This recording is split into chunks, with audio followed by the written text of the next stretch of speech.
क्या आप यक्षिणी की रहस्यमयी साधनाओं और उनके साथ जुड़े अद्भुत अनुभवों के बारे में जानते हैं? क्या ऐसा हो सकता है कि कोई साधक अपनी भक्ति और साधना से एक यक्षिणी को पत्नी के रूप में सिद्ध करे? आज हम आपको एक ऐसी रहस्यमयी कहानी सुनाने जा रहे हैं जिसमें एक साधक ने कुमुदिनी यक्षिणी की साधना कर उसे अपनी पत्नी के रूप में पाया। आइए इस रहस्यमयी और दिलचस्प यात्रा पर चलते हैं। कहानी की शुरुआत एक छोटे से गांव से होती है जहां साधक का जन्म हुआ था। साधक बचपन से ही एकांत प्रिय और शांत स्वभाव का था। उसकी रुचि साधारण खेलकूद की बजाय आध्यात्म और तांत्रिक क्रियाओं में थी। गांव के बड़े बुजुर्ग उसे हमेशा कहते थे कि उसका जन्म कुछ खास उद्देश्य के लिए हुआ है। साधक का जीवन साधारण था, लेकिन उसके भीतर छुपी आध्यात्मिक क्षमता उसे बाकी लोगों से अलग करती थी। समय बीतता गया और साधक युवा हो गया। अब वह साधना और तपस्या में रुचि रखने लगा था।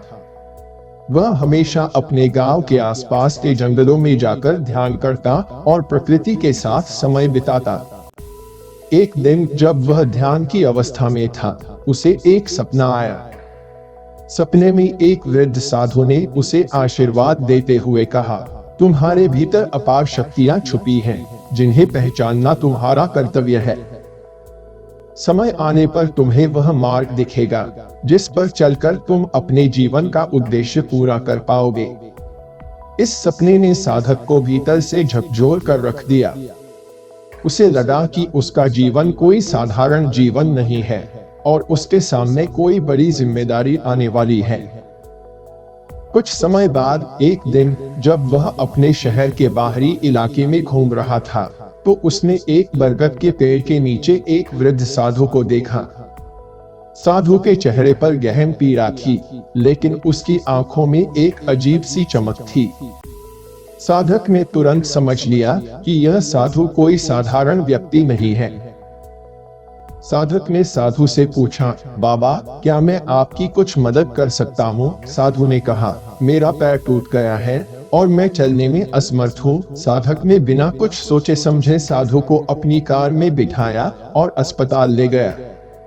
वहाँ डॉक्टर ने बताया कि साधु का पैर फ्रैक्चर है और उसे 21 दिनों तक आराम की जरूरत है। साधक ने साधु को अपने घर पर रहने के लिए आमंत्रित किया और उनकी देखभाल करने लगा। 21 दिनों तक साधक ने साधु की सेवा की, उसे भोजन कराया, नहलाया और हर तरह से उनका ध्यान रखा। साधु ने देखा कि साधक न केवल शारीरिक रूप से बल्कि मानसिक रूप से भी एक सच्चा सेवक है।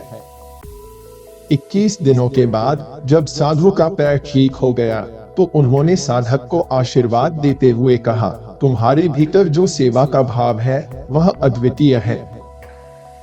इसलिए मैं तुम्हें एक विशेष साधना सिखाना चाहता हूँ।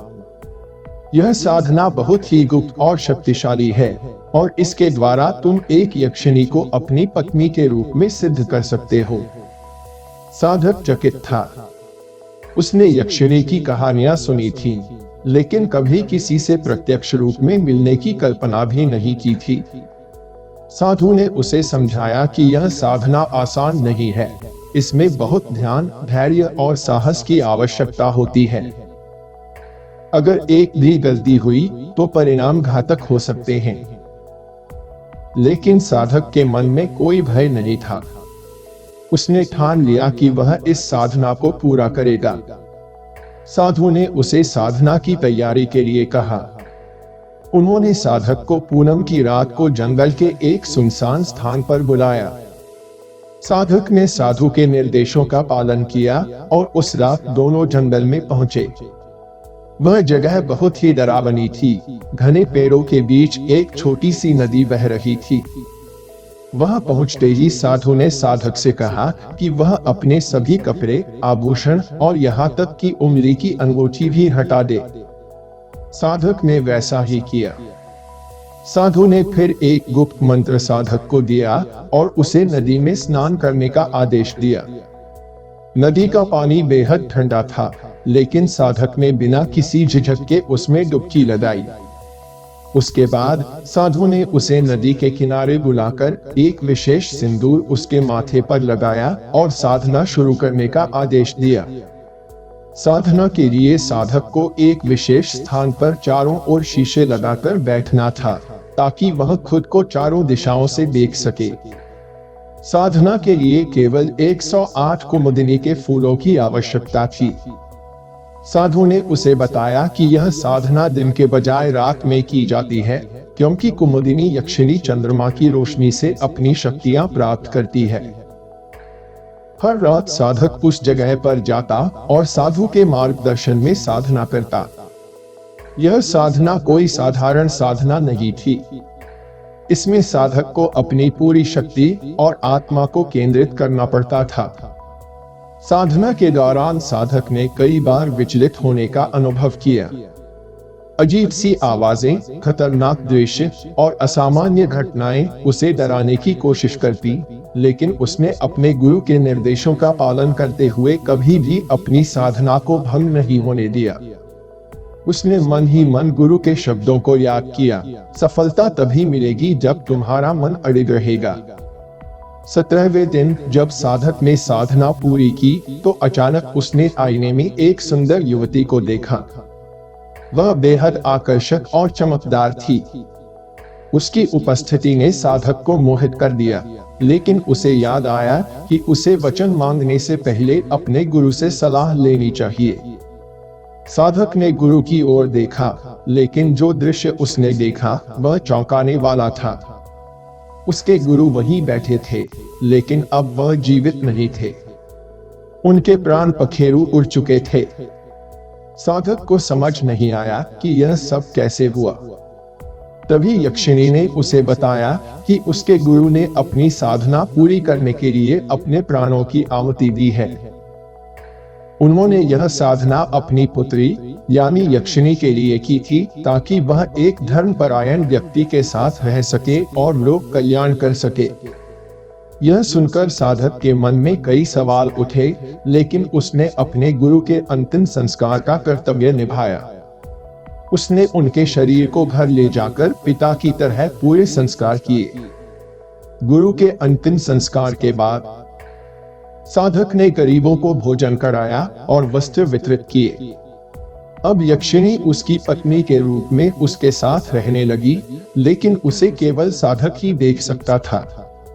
यक्षिणी ने साधक को बताया कि वह उसकी सेवा और भक्ति से प्रभावित होकर उसके साथ रह रही है।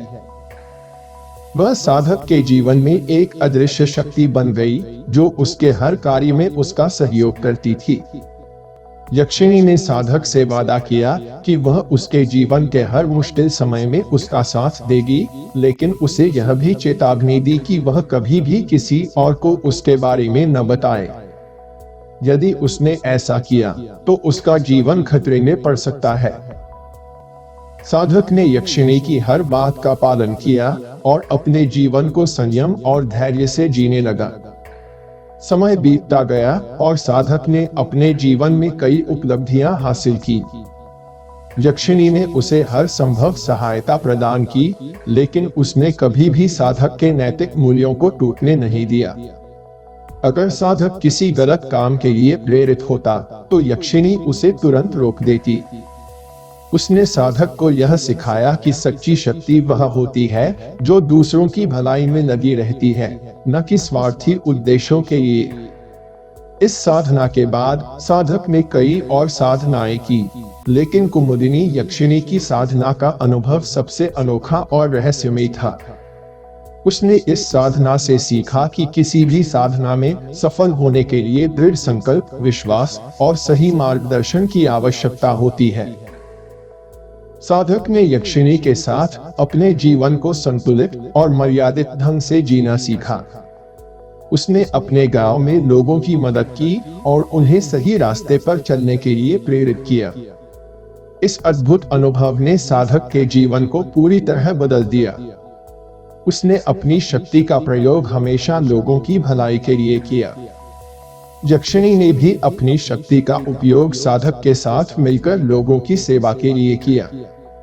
इस तरह साधक और यक्षिणी ने मिलकर कई लोगों का जीवन संवार दिया।